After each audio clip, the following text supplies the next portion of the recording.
So how do you create passive income, right? Now you hear all these influencers talking about creating passive income, but let's be honest, they're kind of lying to us because either they're telling you to start a brand new business, which is not passive, or two, they're just trying to sell you something that's way too good to be true. But what is real passive income, right? That's what I want to talk about today is what is it and what are legitimately the best ways to do it and what's my favorite one that's worked for me, I'm going to share with you at the end of this video, so be sure to stay tuned.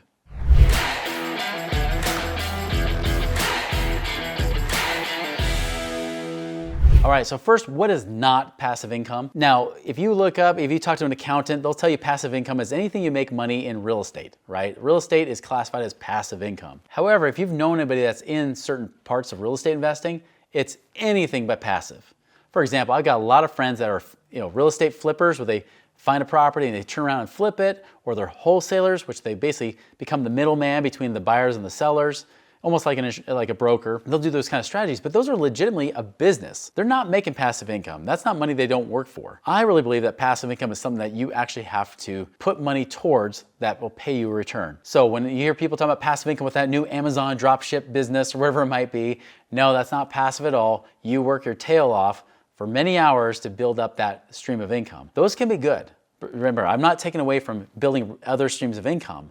But just know that those are active streams of income. Passive means you get your money to work harder for you so you don't have to work so hard for it. So when you have any investment that requires time and energy, to me that's not passive. If it's somewhere you can use your money to then invest in something and you're not having to do all the work, now we're talking more passive. And there's varying levels of passive, right? Like for example, I have a rental property that I'm not the property manager on, but I still had to go buy it. Now granted, somebody helped me find the property. I already knew the numbers going in, so they helped me buy the property, but still, I had to go through the process of doing that, going to get a mortgage for it and everything else, going that little deal. And I still have to manage the property managers, right? I still have to make sure they're doing their job. So I still have to be accountable to it. Now I might spend at most, maybe a half hour a month, if that, maybe a matter of minutes a month on that property. So to me, that's still passive, even if you put it in the semi-passive category. But what if I have investment that I go and I put into like an alternative investment fund? Like there are lending funds out there where they're lending money either to other investors or they're using your money, they're borrowing money from you like you're the bank, and they're investing in their own investments. Now I can get paid 10, 11, 12+% returns depending on the investment there. That is passive. I'm not doing anything. So I want to be a wise steward of it, right? I'm not like most financial advisors. Well, I'm not a financial advisor, that's why. Financial advisors tell you just to set it and forget it, right? Like your crappy 401k and all that kind of stuff. Don't do that. You want to be a wise steward to watch and manage it.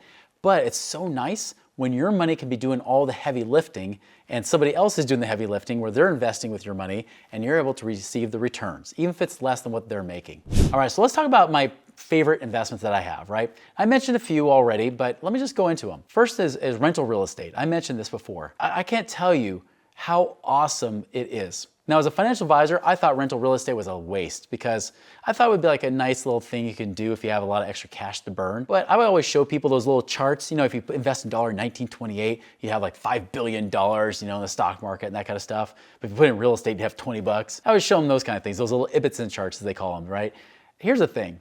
They're only talking about appreciation of the property. But what I didn't realize is that's all about the cash flow. For example, I put $32,000 down on a rental property out in Tennessee. Now, that $32,000 started paying me already, even after I've paid my mortgage payment and I've paid the property managers, because again, I'm not managing the property. I suck as a property manager, so I have the professionals do it. After all those expenses are paid, I still walked away with about $300 a month. Now, here's what's cool. Now, that $300 a month is still great. I was still making roughly about a 12% rate of return on my cash that I put in, that $32,000. However, the cool thing is this, is that every year, guess what happens when we renew that lease agreement? The rent goes up and I get paid more. So that keeps going up and up and up. So now instead of making $300 a month, I'm now making about $740 a month or about $8,800 a year on that investment, right? Same renter, same tenant I've had for 6 years now, but that cash flow keeps increasing as time goes on. But that's not all, right? But wait, there's more, right? That's not all, because on top of that, my renters are paying down my mortgage payment for me. So that payment, that equity is building. Even if I don't see any appreciation, the cool thing is that the equity is building because they're paying down my mortgage for me. So my mortgage has been paid down. And of course, yes, in the last 6 years, there's definitely been appreciation. So as a result, my $32,000 has made about a 400% rate of return. Now, put this disclaimer out there, results will always vary. It's always case by case. It could be more or less. this is just my one situation. There's no promises here. There, now I'm legally compliant, I think. But in any case, like that's what's happened for me. And so I've seen a much bigger return. Now I could have put that money in the stock market. The market's nearly doubled in the last 6 years since I last bought that property. But at the same time, like I've made so much more money and I make more income from that. Just one property now is making me over $8,800, almost $9,000 a year from one property that I invested $32,000 into. That to me, guys, is an awesome rate of return. So that's one of my favorite investments right there. That's always been consistent. It's not as great anymore because of higher interest rates, but still over time, it's proven to be a way that people become millionaires even when they didn't know what they're doing. People become accidental millionaires just because they bought real estate.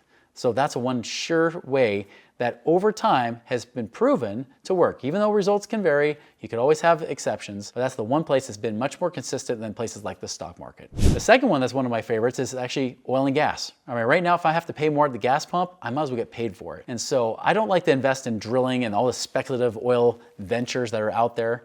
There's a lot of charlatans out there. I like to get paid on the land. So owning the property, the actual land that the oil companies go and rent from me. And they'll rent by paying us royalties on whatever they pull out of the ground, whether it be oil or much greener energy like natural gas and things like that they can pull out that I get paid on. I love that because one, I still own the land regardless, but two, oil companies, they actually don't want to own the land. They just want to do their work, do their thing, and just pay you the split and then move on if they have to. And that could be decades from now. So that's one great place that you can not only earn money, but also get a little bit of tax benefits too, because you don't pay taxes on all that money. You get a little bit of benefit from Uncle Sam. And trust me, Uncle Sam wants you and takes enough from you already. We don't need any more taxes. The third one, although this has not as been big lately, has been self-storage. Many times people wonder, what's the best place I can have my money when there's a recession? Well, if you're in a recession, especially where there's high unemployment, which is not right now, but when there is higher unemployment, people naturally want to figure out how to downgrade, right? They got to downgrade the house that they live in. They got to sell it off or move into a smaller place. Well, what do they do with their junk? Because if you're American, you have a lot of junk, you're going to put it into a self-storage unit. And the great thing about self-storage units is nobody lives in it. It's just their junk. You can actually be hands-off, right? And I'm talking about even the people that own and operate the facilities. Yes, they manage it. They have to control it. They have cameras. They have people that might deal with it that way. But for the most part, you don't have to have somebody on site 24/7. And so it can be very automated. It can make a lot of money. And it's one place people don't realize. And the way you get in is just what's called a syndication, is where you pool your money with other investors to go invest in a business ownership interest in that deal. This is true not just with self-storage, this is true even with like apartment buildings you can get paid on. Heck, industrial facilities, like the Amazon facilities are getting to be more and more popular lately, right? Other people are moving more in the industrial space versus the commercial. There's all these kind of ways you can pool money with other investors so that you don't have to have all the money to buy that one deal. You can pool your money together so that you can buy a much bigger project like a self-storage unit or apartments. Another one that's actually really been popular lately has been private lending. You can become the bank. And I don't mean infinite banking, although that's a great one. We got other videos you can check out on this channel as well. Ding! You can also do private lending where you lend money to the investors. This is something I've done before. Like for example, I had a friend that he had an apartment building he was trying to sell off. He had 3 months to do it in. He said, I just need a little bit more capital to get this sale complete. I said, how much do you need? And we agreed upon $50,000. And he said he would pay me 15% a year. Now he paid it off in 3 months, so I didn't make 15%, right? But I did make that prorated. So I still walked away with about 4% and I got all my money back. So I got $50,000 plus another $2,000 on top of it. And guess what? I mean, I'm able to move into the next deal. I can lend that money out to somebody else. I can put it in lending type of funds. There are funds that might give you contractual types of returns. Lots of ways you can lend your money and make great returns, and it's predictable too. And that's one thing I would recommend. If you're looking to create freedom in your life, the best way to do it is create predictable, stable rates of return. Returns that that's income you can actually live on. Imagine this. If you even had just $100,000, but that $100,000 pays you 10%, by lending it to somebody else, you're making $10,000 a year. Well, how many $10,000 a year do you want? Some people will say, I want at least $100,000 a year.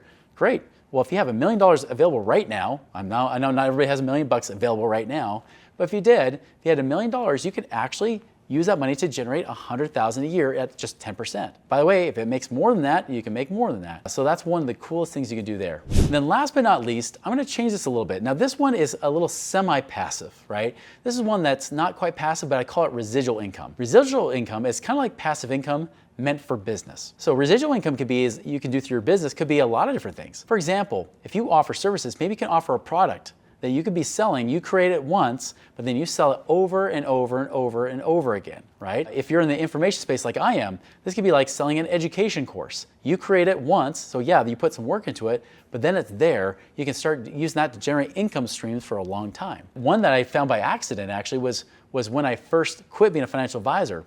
I remember there was a situation where I was debating about what to do with being a mortgage broker, right? I was in mortgages, and I loved teaching people about the mortgage, but I hated doing all the paperwork. And I remember a friend of mine, he said, well, Chris, why don't you just find somebody who does like doing paperwork, let them do all the work, and you send them a referral and you split the commissions. I said, wait, there's no nerd that likes to do paperwork, is there? He said, come on, Chris, there are nerds that like paperwork. Well, I went to my broker, I said, hey, who can help me out here? He said, I got the person for you. His name is Clark. And of course, if you have the name like Clark, you gotta like paperwork, because what kind of nerd would want to have that name, right? So Clark, yes, he wanted to do paperwork. I went to him and said, listen, Clark, if I basically just send clients to you, they already want to do business, they just want to have somebody help them get the mortgage, would you do all the mortgage work? He said, yes. I'm like, great, would you do it for 50-50? And he said, yes, because I was mortgage licensed. And so we did, we split it 50-50. I would spend maybe a half hour or so with the client educating them about, hey, here's how you can use your equity to invest, to actually make more money, even pay off your mortgage if you want to do it with that kind of thing. They said, this is awesome.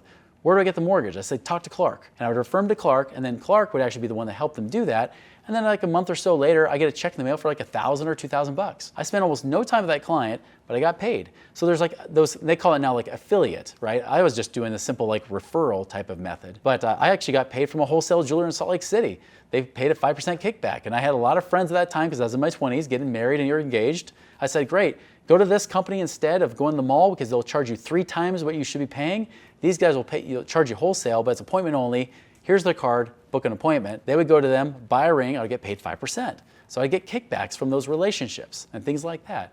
So there's lots of ways to do that. There's also ways if you have monthly memberships in your business that you can create. Maybe it's something that you can teach one to many, right? It might be something that you're doing like group calls or whatever it might be. Again, offering things that can actually create residual income through your business that you don't have to work so dang hard for, including where you're trying to calculate how much money do I get paid per hour. It's not about per hour, guys. The real secret of creating wealth is how do I create more value for more people? How do I serve people or solve problems or add value in such a way that money is just naturally coming to me? If you do that in a leveraged way, especially with technology these days, it's amazing what you can create.